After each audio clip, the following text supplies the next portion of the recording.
Thank you very much. And let me say how impressed I am. How many people are here on such a snowy, cold night? I'm sort of used to the snow and cold. I'm from Ann Arbor, so the other side of the state, but we do not get snow like you guys get here. And clearly everybody's used to it because you're out tonight, and welcome, and thank you for being here. So, in the interest of confidentiality and patient privacy, you don't have to answer this question, but I'm just curious, from the crowd, would you say you're in the no vitamin or supplement category? And you could show of hands again. If you don't want to, that's perfectly fine. 1, 2, a few 2s. 2 to 5. We have any 5 to 10s? Quite a few 5 to 10s, and greater than 10.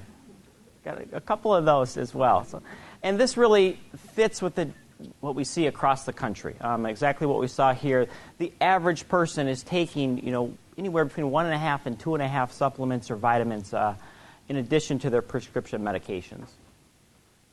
The number of users of greater than 10 vitamins or supplements is increasing dramatically over the past 5 to 10 years. So vitamins, a booming business. Like I said, 1/2 of Americans are taking a daily vitamin. Annual sales of $23 billion, and that's a big number, and how do I put that in context? I think a good way to do that is to compare it to what we're spending on prescription drugs. I'm sure you all are worried about the cost of prescription drugs. Americans are spending about 10% of their total drug cost on vitamins and supplements, and so I think it's really important. That's a significant chunk of our expenditures to know what kind of benefit we're getting from it. How are these medications helping me? So why are we taking these medications? Well, lots of reasons I hear at my clinic. My doctor told me to. I want to live longer, certainly. I want to feel better because I take my vitamins. The TV, the radio, the internet, everywhere nowadays you're hearing ads, claims with various degrees of accuracy about the effects of vitamins and minerals. We get it better this time? Okay. So my goals for you tonight are when you leave, you feel like I have a framework, I have a way I can really evaluate each pill that goes in my body. Now, again, I'm not talking at all about your prescription medications. Those are, I think, best evaluated between you and your physician. But the non-prescription vitamins and supplements are what I want to focus on. I want to have you understand why you're taking it. And there are a lot of different reasons why you may take it. And we'll sort of highlight an approach to that. And I want to review the science, or in some cases the lack of science behind some of these vitamins and supplements that we're putting into our body. Good. I want to identify those vitamins and supplements that clearly have well-proven benefit for specific conditions. I also, and this is I think one of the most important parts of this talk, want to identify those vitamins and supplements which are potentially harmful for you. And I want you to leave confident when you look at your pill box when you get home that every pill that you put into your pill box is potentially benefiting you. So a little background on vitamins and supplements. Where did it come from? Where's the word vitamins from? Vital amines. Initially, in the early 1900s, they thought amines, which are an organic compound, a part of our body, were the essential ingredient, and it became a vital amine. That got shortened to vitamin as we know it today. And there are many, many examples of historical deficiencies in vitamins. If you were alive in 1900, and I don't think anybody here was, vitamin deficiencies would have been a much, much bigger deal. This would have been something that was very common, potentially 20, 30% of the population suffering some clear vitamin deficiency. You may have heard of scurvy with pirates and sailors in the 16 and 1700s. They knew if they tried to sail from Europe all the way across the Atlantic that there was the potential that they could have bleeding gums, strange rashes over their body. Nobody quite knew why this was happening to sailors, especially those who were out for long times at sea. Somebody decided, well, what if we increase the vegetables? We bring some fresh fruit on board. Suddenly, this went away. It took many, many years for them to figure out exactly what it was in those fresh fruits, specifically the vitamin C, that prevented the scurvy. This was an example where we finally started to learn that there are some key ingredients that our body can't make. We have to take in. We knew that we had to take in food and calories in order to survive, but we didn't realize there were very specific compounds that our body could not live without. Another example that is now incredibly rare is rickets. When children were vitamin D deficient, they would develop abnormalities in the rapidly growing bones, such as the skull and the long limbs. Again, extremely rare at this point in time. So what have we done to get rid of these vitamin deficiencies? What's different now as compared to 1900? Well, certainly our diet is different. Our lifestyles are different. Life is certainly much easier than it was in 1900. Access to good food is much more common than it was in 1900. Our food also is now fortified. You'll often see fortified with such and such, fortified with this. You may see that on your breads, on a lot of different things in the grocery store. Some specific examples. So salt is now fortified with iodine. Milk, you often see vitamin D in your milk. Flour, all kinds of things in flour. Thiamine, riboflavin, niacin, some of the B vitamins, even iron in your flour. So we are getting a lot of these essential vitamins and minerals in our diet, more so than people were even 50 or 60 years ago. I think this is an important graph to think about for a little while. In the blue, you see vitamin use. And you can see in 1900, nobody was taking vitamins. They weren't around. We didn't even know about some of these things. And then you can see in red the incidence of vitamin deficiency. As I mentioned previously, it was quite common in 1900 for people to be vitamin deficient. What I really want to point out is how when we started fortifying food, when life started changing, post-war, when diet started improving, you can see vitamin deficiencies came way down.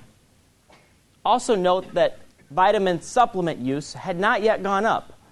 Most of these significant deficiencies were actually gone by the 50s, 60s, and 70s before really it ramped up the use of over-the-counter vitamins and supplements, especially over the last 20 years.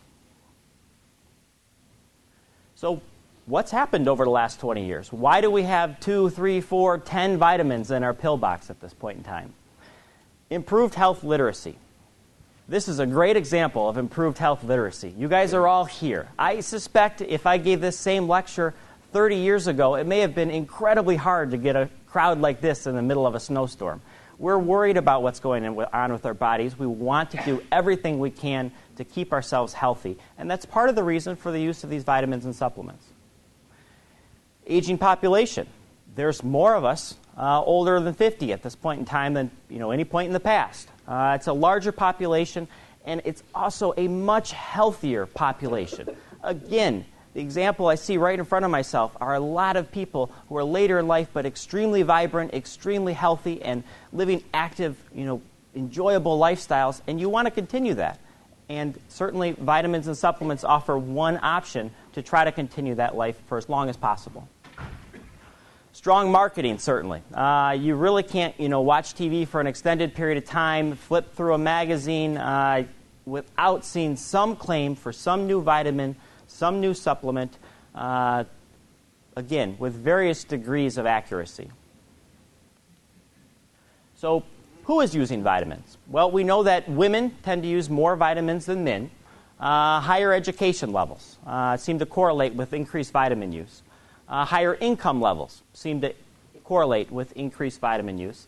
And ironically, those who are already the most healthy, those who are already exercising, those who are already eating right, those who are already probably getting everything they need in their diet, happen to be the ones who are most likely to take vitamins and supplements as well.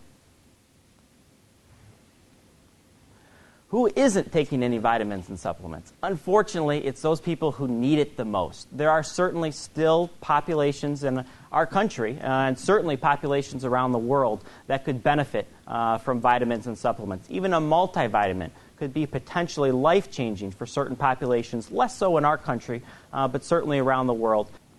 Those who truly need it most are least likely to be taking a vitamin or supplement, which is really unfortunate.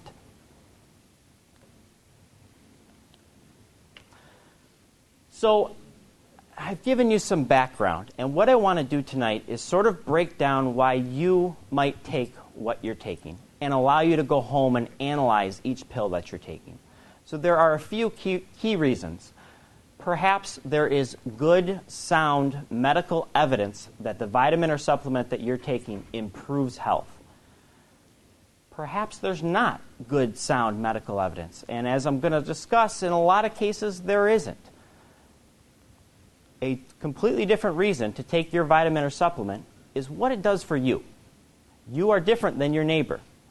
You may react completely differently to that vitamin or supplement, and the effect it has on you, in my opinion, is equally as important as what the medical literature may claim about that vitamin or mineral. Another key point, I want you to know about the possible harms. They're fairly uncommon, but there's some key ones I'm going to highlight that really would be a pretty good reason to take that pill out of your pill box. And finally, I want to talk a little bit about cost trade-offs. If some of you are using greater than 10 supplements and vitamins a day, there's a significant cost to that. I went through the vitamin store the other day just to look at the cost of some of these bottles, and people can be spending hundreds of dollars, even a month, on their vitamins and supplements. And certainly there is a trade-off. So what else could be done with that money? Specifically, what else could be done with that money for your health? Could you join a gym? Could you invest in a new bike? Or a lot of different things. And it's weighing the balances. Maybe you're better off by spending that money some other way. So the first category for us to analyze what's in your pill box. What does the medical literature say? And we as physicians are certainly guilty of focusing on prescription drugs more so than the vitamins and supplements that you may be using. The vast majority of our studies are analyzing new prescription medications, and there's a lot less funding to look at these vitamins and supplements. You may ask, well, why is that? Well, the majority of our prescription drugs are made by pharmaceutical companies. They have deep pockets, and they can fund this research extensively, and so we have a lot more information. Now, your vitamin B or your vitamin C, you can get that anywhere. It's made by a lot of generic companies. None of these companies are going to have the money to invest in extensive research on some of these chemicals. What is out there is important to, look at closely in terms of the quality of the research. So I want to talk about something that's, a buzzword for physicians, but you may not have heard before. And it's a buzzword that I'd like you to think about when you hear the latest story on a new vitamin on the news. And that's a peer-reviewed, randomized controlled trial. It's a big, long term. These are the studies in, very popular, highly respected journals that you may hear, like the New England Journal of Medicine. Can I still be heard in the back fairly well?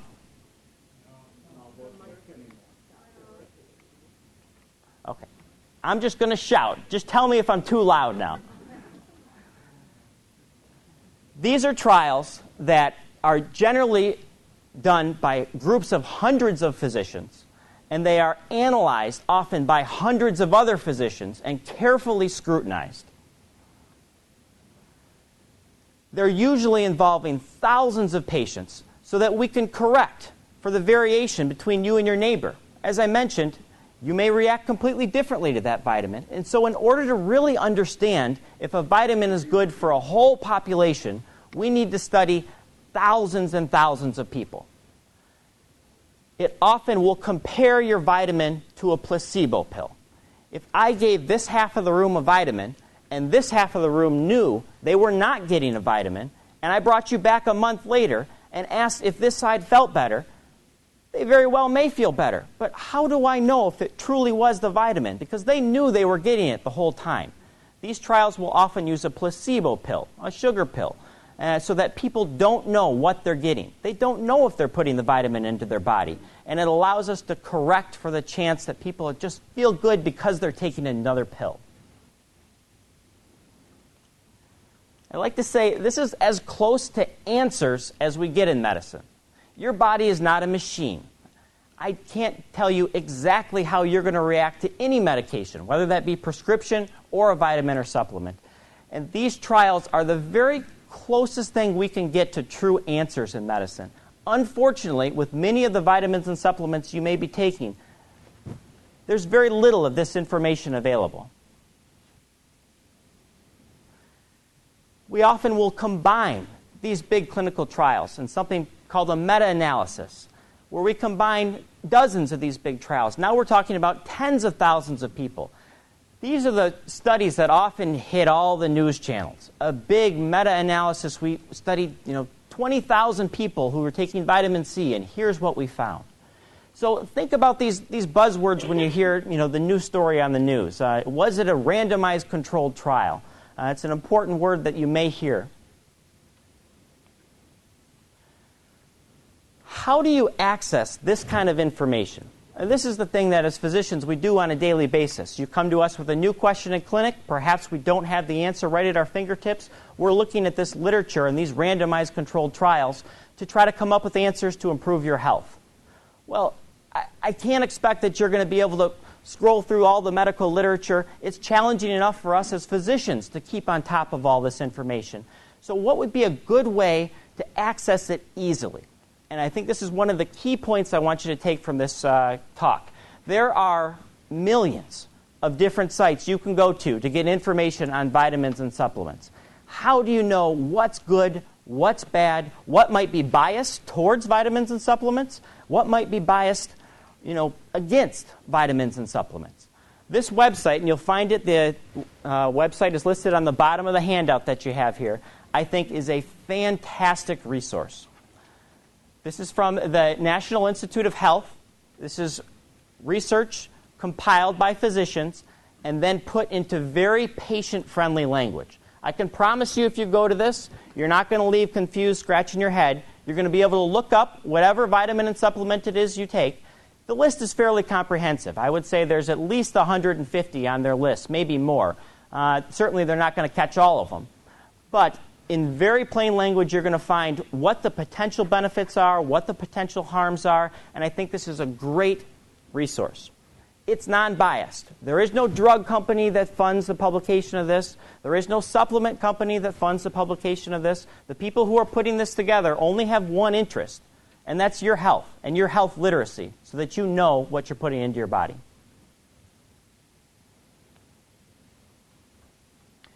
So that's a good way to review what the medical literature, what the true, clinical studies say about what vitamin you're taking.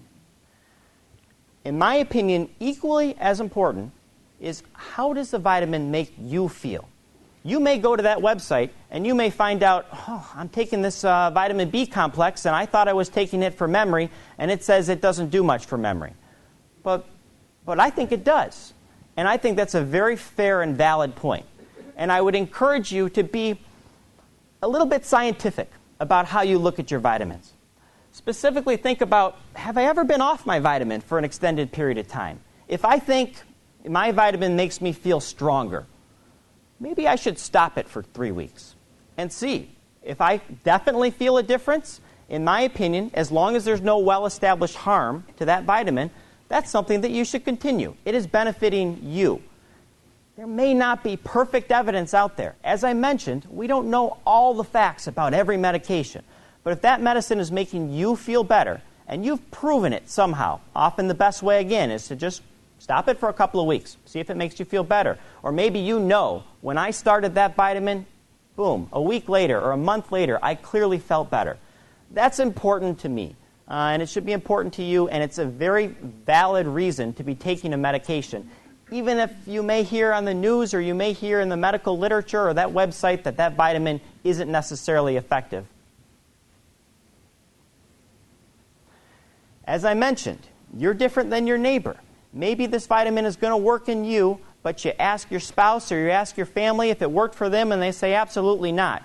You may feel bad, like, well, if it's not working for them, why should I be taking this? No, I still think there's a valid reason to be taking it again, if for you personally, you feel better with that vitamin or supplement.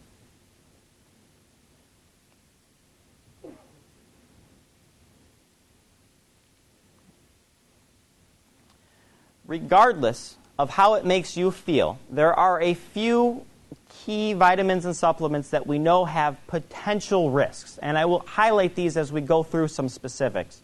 But those are key things. If you were to go to the website I mentioned, you will see they clearly list potential harms there. If a vitamin or supplement, maybe it makes you feel a little bit better, but you see one of those proven potential harms on the website, I really encourage you to talk with your physician about whether that's the right thing for you to be taking.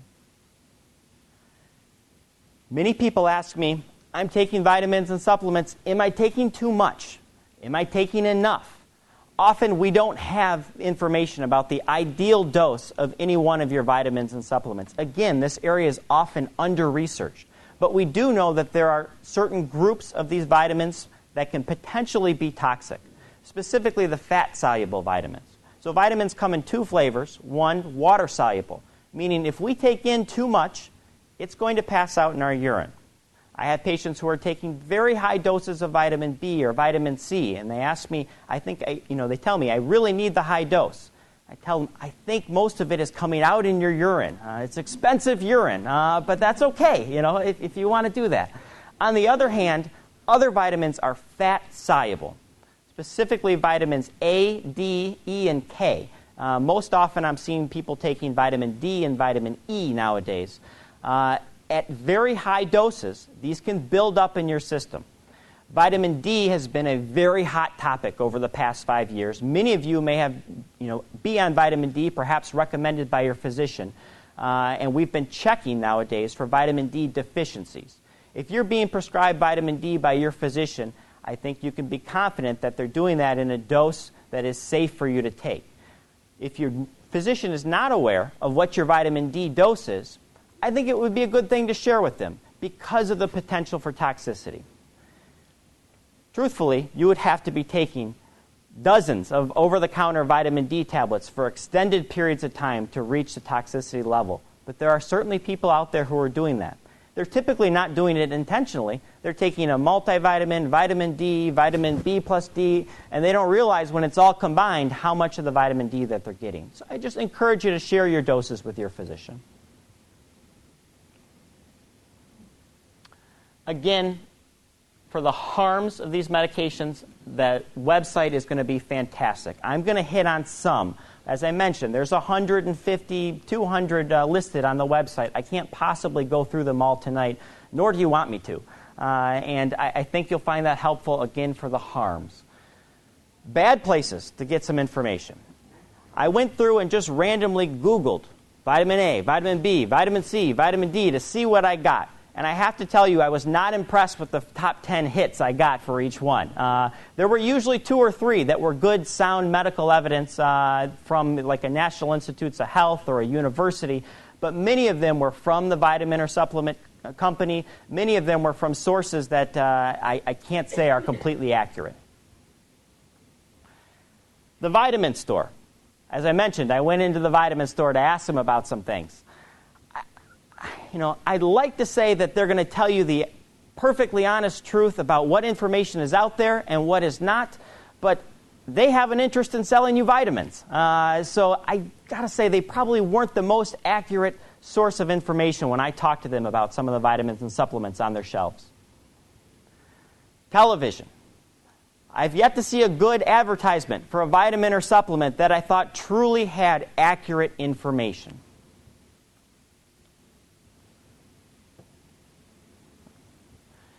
Well, these are pills. So clearly somebody must be protecting me from the harms. How can I put something in my body that's harmful? That's why we have the Food and Drug Administration. They tightly regulate prescription medications. I'm sure you've all heard about medications like Vioxx that have been pulled off the market because we're carefully watching for the side effects. Well, your vitamins and supplements fall under a much different category. They are regulated in a completely different fashion and to a much lesser degree than prescription medications. There is no requirement when a company markets a vitamin or supplement that they demonstrate safety or effectiveness prior to marketing. Now, 5 years ago, this was really bad. We have since passed some more laws so that there is some more stringent criteria on them. But compared to a prescription drug you may be taking, it's not even close. You will often see this, and I encourage you to look at your pill bottles. There's been a requirement lately that they say if a vitamin says will will make you live longer, they have to say this statement has been not evaluated by the FDA, not intended to diagnose, treat, cure, or prevent any disease. That's their disclosure for saying we didn't have to prove this works like a prescription medication.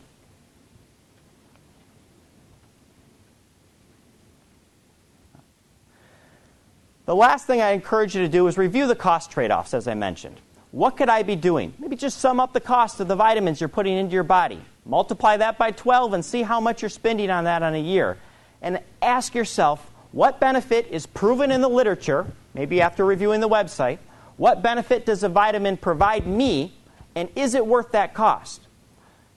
Maybe I could spend that on me in another way, preferably my health, perhaps joining a gym, buying a new bike this summer, doing whatever it is that makes you healthier. Maybe another gift for the grandkids, although they probably have plenty. Do you need the detailed facts tonight about every vitamin and supplement? I'm going to try to provide some, but I really want to argue that no, you don't, in part because if I told you the detailed facts about what we know about vitamin D today, well, things can change, often very quickly with unexpected results. This is my daughter with her first experience with Santa Claus this winter.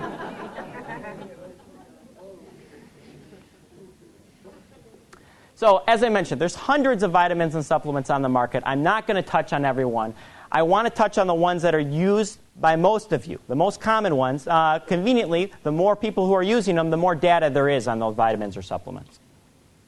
I'll emphasize that you may be on a vitamin or supplement, perhaps vitamin D from your physician, perhaps vitamin B12 for specific deficiencies that your physician has noted. That's not what I'm talking about tonight. Those are key, important treatments. What I'm talking about are for people who are generally healthy. You're taking this vitamin or supplement to improve your already good health. I want to hit on some definitions before I go through a bunch of individual vitamins. Things that are proven. You'll see this same terminology in the website that I reference you to. Things that are proven have been through those large randomized controlled trials I mentioned. This is as close to answers as we get in medicine. Unfortunately, as you're going to find, I'm going to put up very few things that are proven in those trials. Things that are possibly effective. This is what you're going to hear about most of the time on the news. Vitamin C, possibly effective for preventing the common cold. These are often claims based on smaller, less definitive trials, but still important information to take into account. Also have possibly ineffective. Again, this is based on not the greatest information. And then no effect. The vitamin or the supplement has been through a very good trial involving thousands of people and has been shown to have no effect. So I'll hit on some specifics. I'm certainly happy to take questions afterwards if I miss what you happen to be taking and have questions on.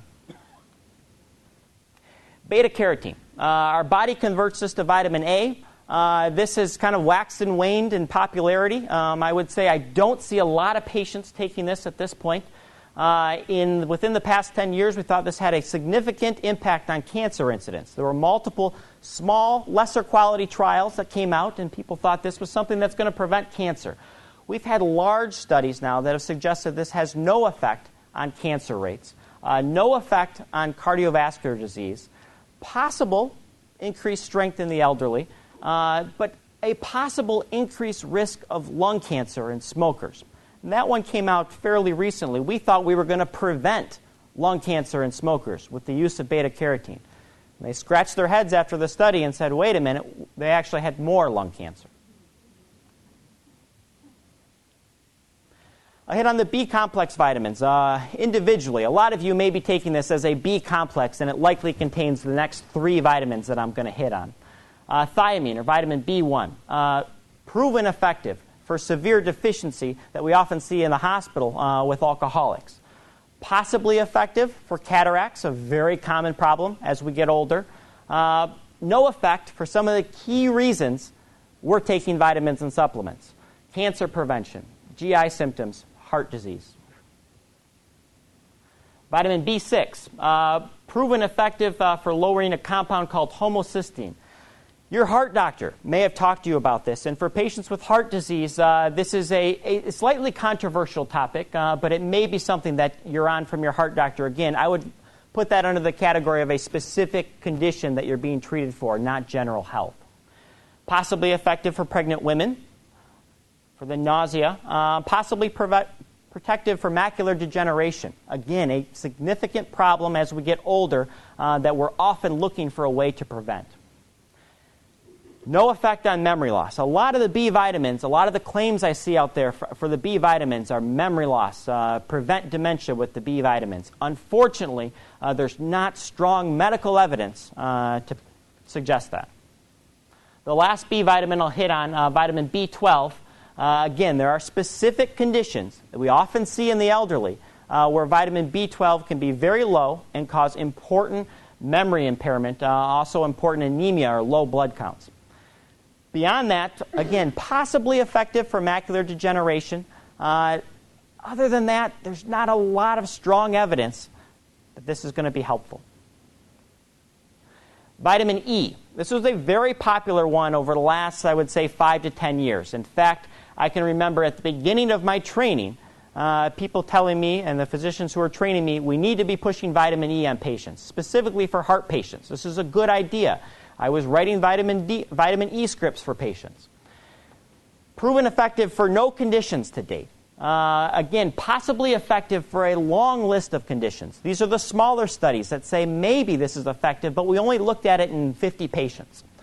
Key thing I want to hit, and this happened over the last 5 years, possible harm. Increased bleeding rates, we've known about that, but also increased death in patients with diabetes and heart disease. This is one you may be taking, especially if you're taking it at over 400 units. I would talk to your physician about this one. I have to say, we were prescribing doses over 400 units just 5 to 7 years ago for heart patients. As I mentioned, things can change quickly. And now pulling off any heart patients that I have who are on vitamin E, I'm suggesting that they stop the medication. Vitamin C. Really popular one. I would bet if you're taking vitamins in this room, probably the majority of you may be taking some vitamin C. Proven effective if you're also taking iron. Other than that, not proven through very large randomized controlled trials for any condition. Doesn't mean it's not important, however. Possibly ineffective for prevention of the common cold. This is what I find most people take vitamin C for. They get a cold. I've heard vitamin C prevents colds or makes my cold shorter. There is some evidence. It's not high-quality evidence, but again, we don't have a lot of high-quality evidence for any of these vitamins. There is some evidence it may reduce the duration of your cold, perhaps as much as 1 day. For some of us, 1 day is important, but I encourage, I think that's an important number to know so you know really what I'm getting from taking this vitamin. I'll highlight, however, you may be different. Maybe you feel like when you take vitamin C, you never get colds. And if you stop it for a winter, boy, that winter I got 8 colds. I think that's a valid point. There is no proven harm to taking vitamin C. As I mentioned, it's one of those that you just lose in your urine if you take too much. So if it helps you personally, I think there's value in that. Vitamin D. This is a very, very popular one. Again, over the last 5 years, your physician may be talking to you about this. Deficiency is incredibly common in Michigan. Tonight is an excellent example of why deficiency is incredibly common in Michigan, especially in the wintertime. There have been studies of physicians, specifically physicians in training. We never saw the sunshine in training. They were all vitamin deficient at a hospital in Boston. Repletion is proven effective. Well-done studies that have proven that if you have weak bones, doctor may mention osteopenia or osteoporosis, these medications are proven to be effective for the prevention of fractures. Possibly effective, this is also within the past 5 years, there was a new study that came out that said this vitamin D may prevent falls. Doctors are still scratching their head how vitamin D could prevent falls, but it was a well-done study. It wasn't a large randomized controlled trial. It wasn't perfect, but it was a good enough study to make a lot of us think, well, vitamin D may be a good idea, even for those patients who are not osteoporotic or don't have the weak bones. Many lower quality studies have come out over the past 5 to 10 years linking vitamin D to all kinds of potential benefits, specifically heart disease, cancer prevention, diabetes prevention, improved cholesterol. We know that vitamin D is a key compound in all kinds of processes in our body. And so it makes sense that higher vitamin D levels could potentially help us in a variety of ways, not just our bones. Unfortunately, over the past, and I would say a few years, the majority of the higher quality studies that have come out for vitamin D have not proven benefit. Calcium, again, often paired with the vitamin D, proven for those of you, who are at risk for weak bones, proven benefit, and I would hope that your physicians are talking to you about calcium and vitamin D. Potential, and this is also fairly recent, it got a lot of press, potential harm in terms of cardiovascular risk. Calcium often builds up in the heart arteries, and a question was, well, if we're giving all these women and men calcium supplements, are we putting them at higher risk for cardiovascular disease? I would say this is a question that is unanswered at this point. The studies have suggested at very high doses, these are generally going to be higher daily doses than your doctor would recommend. There's the potential for cardiovascular harm or increased risk of events such as a heart attack. Not perfectly established at this point, but if you are taking more than 2 grams of calcium a day, I'd encourage you to talk to your physician. Ginkgo, often a popular one. Unfortunately, not proven effective for anything. The majority of my patients are taking the ginkgo for their memory. There have been many studies of ginkgo and memory. None of them that are of high quality have shown any benefit. This is another one where I ask my patients, is it beneficial for you? Do you feel like your memory is improved because you started taking ginkgo? If the answer is yes, there's no proven harm to taking ginkgo. I would say continue the medication. Glucosamine. Many of you may be on glucosamine for your joints. In fact, many of you may have your primary care providers or perhaps your orthopedist suggest glucosamine. Evidence is so-so, possibly effective for osteoarthritis. The majority of the good studies are for osteoarthritis of the knees. We don't know for sure. I would say this is another one where there is no proven harm. Again, no harm to taking this. So if you feel you benefit from the medication, horrible knee pain, I took my glucosamine, which generally takes weeks to a month to really set in, and you get benefit, let's say it's worth taking that medication, despite the fact that we may not have perfect medical evidence for this to improve your health. Saw palmetto. This is one I often recommend myself to my patients who have an enlarged prostate. Men are getting up 4 or 5 times a night, but I just don't want to take a prescription medication. They do have side effects. This is one to potentially think about. Not proven effective. I'll never tell my patients that this is proven to shrink your prostate or improve your symptoms, but possibly effective. In my experience, it's kind of a 50-50 mix. Some of the men come back and say this clearly helped. Others come back, didn't help at all. I tell them just go ahead and stop the medication then. Zinc. It's been another popular one over the last 5 years, specifically with some of our flu outbreaks that we've had over the last year. Maybe zinc prevents the flu, possibly ineffective for the flu. Possible harms. Another one of those harms I want to hit on. Some of you may be Zicam users. This is zinc that's injected into the nose or aerosolized into the nose. There's been not an excellent study, but a fairly strong study that suggests a small number of people who use that lose their sense of smell. Now, it's a tiny fraction of the people who are using it, but my argument would be if this medicine has no clearly proven benefit, and there's even a 1% chance you may never smell again after taking it, that's one I would take out of my pill box. Melatonin. Often see people taking melatonin for jet lag. People can't sleep well, but those prescription sleep medications, I hear they're addictive, or I feel groggy when I wake up in the morning. Melatonin is one that's commonly used for that. Again, the well-done, perfect medical studies just aren't there, so that's why I have it labeled as possibly effective. but I do have patients who swear by their melatonin and say it's really helped them sleep. Often used for depression. No clear benefit for depression in some pretty good trials. Again, I'm clearly missed many of the vitamins and supplements that are in your pill boxes. I couldn't be completely comprehensive tonight, but I hope I provided you with an approach and a way to really analyze what's in your pill box. First, are there large, peer-reviewed, randomized controlled trials, and how do I access that information, specifically through the website that I referenced for you? Is there benefit to me? Again, you go to the website tonight, I'm a little disappointed. Everything I'm taking says it's not effective for why I'm taking it. But it makes you feel better. Maybe you want to do that little trial I mentioned. Take yourself off of it for a month.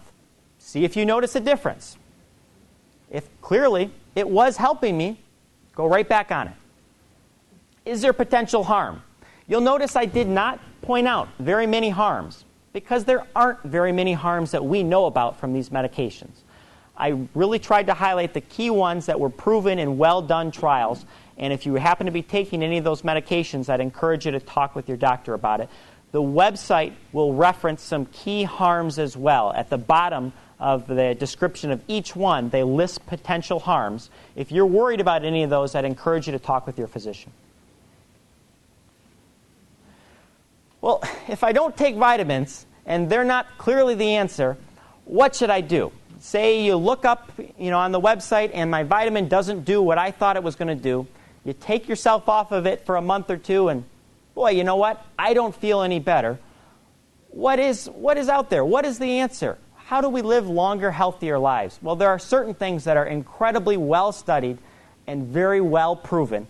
And I would argue that most of us know for ourselves they make us feel better. Specifically exercise. A regular walking regimen, in my mind, is probably going to be more beneficial for you than any pill that you put in your body. It's hard. I talk to patients about this every day. There's got to be just a pill I can take instead of going out and doing all that walking. And when I see my patients out there on the snow melt loop in downtown Holland, they're smiling, they're feeling better. And in my mind, they're probably getting a lot more benefit from that than they would be from any one vitamin or supplement they're putting in their body. So I hope I've given you a new perspective or a new set of lenses to sort of review what's in your pill box, to look at each one individually, do some research on it, see how it affects you. If you found this information tonight helpful, if you find the website helpful, please share this information with others.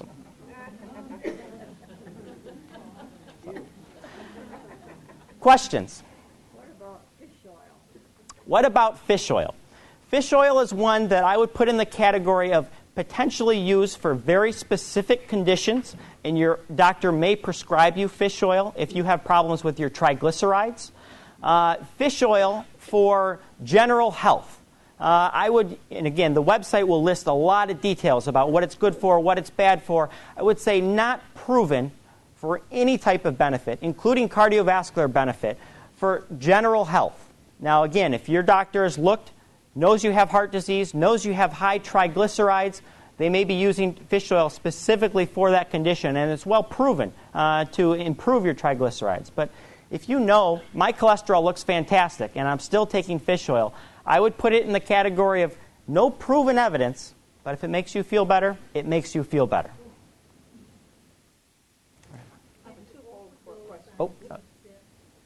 Let me take that one in the back because it's a little bit quicker. You really can't overdose on B6. It's one of the water-soluble. It just makes expensive urine. I found that was the only thing that cured tremors, 1,000 milligrams a day.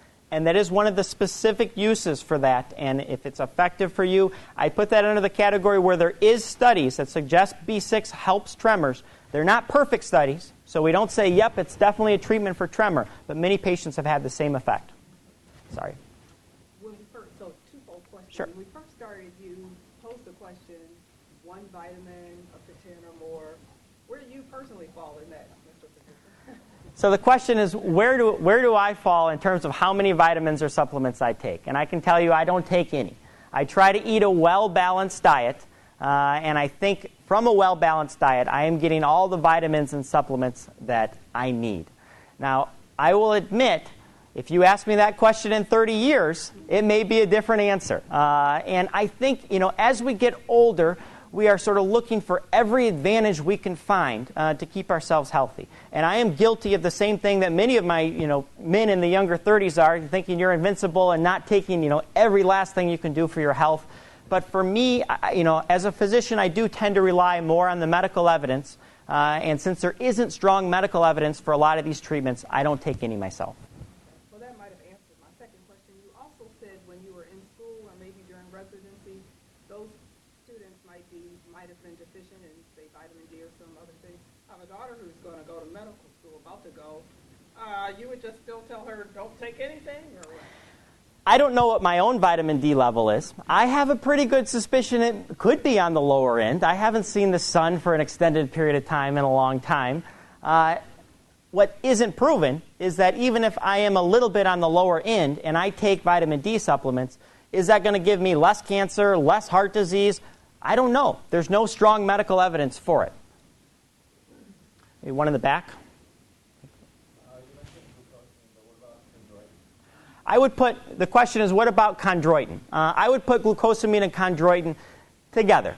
Some of the studies teased out just glucosamine. Many studies, including some big ones, published in the New England Journal of Medicine, one of the leading journals that physicians use, group the two together. And I would argue that the same point. Proven potentially beneficial without any clear evidence of harm. And so I'd encourage you to sort of do a trial in yourself. With the glasses? Olive oil. Extra virgin olive oil. I have to say, I don't know all the information about extra virgin olive oil. I hope you'll find that one on the website. I'm not sure. Off the top of my head, if you ask me that, I would say unlikely to have significant harm. In fact, if you have to choose, how you're going to, prepare your foods, and you're looking at, well, should I use the bacon grease, should I use the butter, or should I use the extra virgin olive oil? Grab the extra virgin olive oil. It's clearly the best choice. Let's take one up front. Sorry. Resveratrol. One I am not familiar with, and one I'm not sure that you're going to find on the website.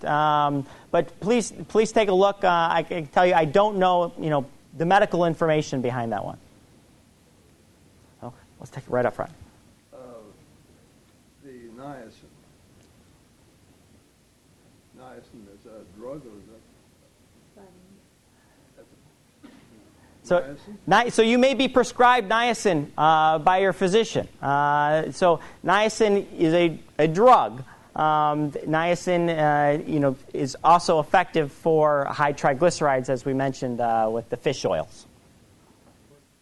So the question is, are there any blood tests or urine tests that we should be doing to determine are we deficient in key vitamins or minerals? The answer is yes and no. I think if your physician suspects key vitamin deficiencies, perhaps based on symptoms, for instance, if somebody in their 70s comes to me and they're suddenly forgetting things rapidly, I may check their B12 levels because that's a known symptom of B12 deficiency. If you are generally healthy and you go to your physician and say, I want a general screen for all my vitamins and supplements, I would argue, tell me what you're eating. Let's go through your diet. And if you're eating a well-balanced diet, I can almost guarantee if I go through and test, perhaps with the exception of vitamin D, you're going to be replete on all your vitamins and minerals. And so it's not a common thing for us to do a whole panel. Vitamin D testing is controversial at this point in time. And so I'm not going to say yes or no to it. I'll encourage you to talk with your own primary care physician about it. Some of us are arguing that these potential benefits for cardiovascular disease, cancer, are worth it in treating patients for low vitamin D. Others are saying, well, it's not proven yet. So if it's not proven, why am I putting people through blood draws, putting people through taking yet another medication if I'm not sure that there's benefit? So I'll leave that one to your physician. Okay, all the way in the back. You mentioned vitamin B6 and 12 protocol for macular degeneration. What about gluten? I've heard that mentioned as a possible aid. Macular degeneration is an illness that we know will significantly improve, or the potential for it to occur or get worse, potentially lessened by vitamins. If you have macular degeneration, which is a slow process where the key part of the back of the eye that's very important for sight begins to break down, our treatments are somewhat limited. And your eye doctor may prescribe you a very potent multivitamin that's been studied in well-done clinical trials to show some benefit. It's not perfect, but there is some benefit to a variety of vitamins and minerals. I don't know where gluten falls in that specifically, but I think you would, certainly if you went to the literature, you'd be able to find some evidence that gluten helps macular degeneration. If you have macular degeneration, I'd encourage you to talk to your eye doctor about what pills, what supplements you should be taking. There are prescription vitamins and supplements, basically a prescription multivitamin geared towards macular degeneration that your eye doctor may put you on. With the jacket and the brown? It's an evolving field. If there was one combination of vitamins that we knew prevented macular degeneration, most of this room would be on them. But we don't have that information at this point. We do know that there is some benefit. It's not perfect. These vitamins don't prevent all macular degeneration, but a combination. And typically, your eye doctor is not going to have you on just one vitamin. It's often a combination. If you look at your pill, you'll see, boy, there's 12 different things in there. And the eye doctors are going to be the experts on what combination is going to be best for you. From this side of the room? How about we go all the way in the back? I recently heard that omega-6 versus omega-3 issue, that omega-6 is not healthy for you, but omega-3 is. The majority of studies are going to be with omega-3 fatty acids for cardiovascular health. You're going to see the majority of the medical literature with omega-3s. I have heard the same thing. I would say, like, unfortunately, so many topics that I brought up tonight, there's not clear evidence one way or another. And I can't, off the top of my head, say that there's particular harm. The majority of the supplements out there are going to be the omega-3 fatty acids. And if I had my choice between the two, I would probably stick with what there's the most evidence behind. In the striped right here. What would be the dangers of too much vitamin D and how much is too much? What are the dangers of too much vitamin D or too much of any fat-soluble vitamin? These are potentially toxic to our bodies in a variety of ways. As I mentioned, vitamin D affects our bones. We've sort of all grown up knowing you got to have vitamin D for strong bones. It's involved in our nervous system. It's involved in our cardiovascular system. It is a key process in the way cells prevent cancer. That's our reason for being so optimistic about vitamin D for cancer prevention. Again, it hasn't panned out in studies so far, but it's involved throughout the body. Therefore, the toxicity that we see is also throughout the body. If you name an organ system, there's probably going to be some symptoms from overdose of vitamin D. What I'll mention is vitamin D overdoses. The majority of them happen when patients get started on prescription vitamin D and take it incorrectly. Your physician may start you on thousands of units of vitamin D. The instructions on how to take it are very important. The cases of vitamin D toxicity I've seen are when someone got started on 10,000 units of vitamin D to be taken once a week for a month and then once a month. And then they misread it or it got misled. Who knows what happened? They started taking it every day. That's where we see the vitamin D toxicity. But from this side of the room, right up front. Oh. The cost of vitamins. Some of them are a lot more expensive than others. What's the value of that? The question is, what do you get for your money? If there are 3 bottles of vitamin C and you pick the most expensive one, are you necessarily getting something better? I think that's an excellent question. If the FDA tightly regulated this, we would know, but it doesn't. So I can't tell you the answer. The purity is important. 5 years ago, if you went across the vitamin shop and you took out each one and you tested it for the purity, It would be all over the place. In fact, if you pulled 2 bottles from the same company of the vitamin C, tested each bottle, how much vitamin C is in each tab, it could vary widely. It could be 50% less in one pill than there is in another. Fortunately, they've gotten a little bit more strict with the vitamin and supplement companies, and there are some standards now, and I think that's becoming less common. I can't answer whether you're getting more for your money if you buy the primo version of vitamin C. I suspect you're paying for marketing, you're paying for the fancier package. I'd encourage you to look in the back, look at the labels. They're all going to probably have about the same amount of vitamin C. And I wish I had good, strong evidence that could tell you that this brand is the way to go or this brand is the one to stay away from. We just don't have that information. My own philosophy, since there's not great information, and since you're not quite sure if this vitamin C is really helping me, why not do a clinical trial in you? Pick a month. Say, I'm going to buy brand A this month. Next month, I'm going to buy brand B. And next month, I'm going to buy brand C. Which month did I feel the best in? That's the brand for you. There's no great evidence. You might as well do a little study in yourself. Other questions? How about I take one? How much is too much for osteoporosis? How much is too much calcium for osteoporosis? So the general recommendations you may hear from your physicians is 1,000 to 1,200 milligrams a day. That's what I'm telling my patients, men and women. We often think osteoporosis is a disease only of women. There are large groups of men, smokers, men who may have used heavy alcohol amounts in the past, men who've been on steroids who fall under that category as well. The study I referenced looked at more than 2 grams or more than 2,000 milligrams a day as potentially, and I'll emphasize that, potentially harmful to your cardiovascular system. Take one at the very back row. Milk, you could buy 0 fat, 0.5%, 1%.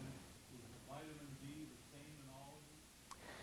So milk comes in all different levels of vitamin D as well. For instance, my daughter that you see up there drinks vitamin D, heavily fortified milk. You often see vitamin D milk on there, and that'll contain more vitamin D than the standard amount. I don't know the answer to that question of whether skim milk contains any different amount of vitamin D than 1% or 2% milk. It should be right on the label, though, and easily accessible. In the red? Which form of calcium is better absorbed? There are, if you go to the drugstore, you will find 18 different calcium supplements. And this sort of hits on the earlier question, we don't know. The studies that were done, a lot of them were with combination pills of a calcium plus a vitamin D. That may be a way to go just because it simplifies your pill box. But whether there is a calcium acetate or a calcium, there's probably half a dozen different ways you can take it. I don't have strong head-to-head clinical trials that suggest one way is better than another. I would say make sure you're getting your calcium, your 1,200 milligrams a day if you're at high risk for osteoporosis, postmenopausal women, and do it in the cheapest fashion you can. I think they're probably going to be equivalent.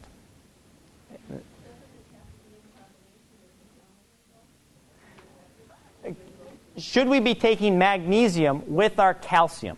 And there is evidence to suggest that if you're taking magnesium, you're going to absorb your calcium better. Is there a study that says, well, what if we put women on calcium only, and then women on calcium and magnesium, and let's see who has more fractures? That'd be a very hard study to do. You'd have to give women those 2 drugs for a long period of time and study them, for 10 years. It costs a lot of money.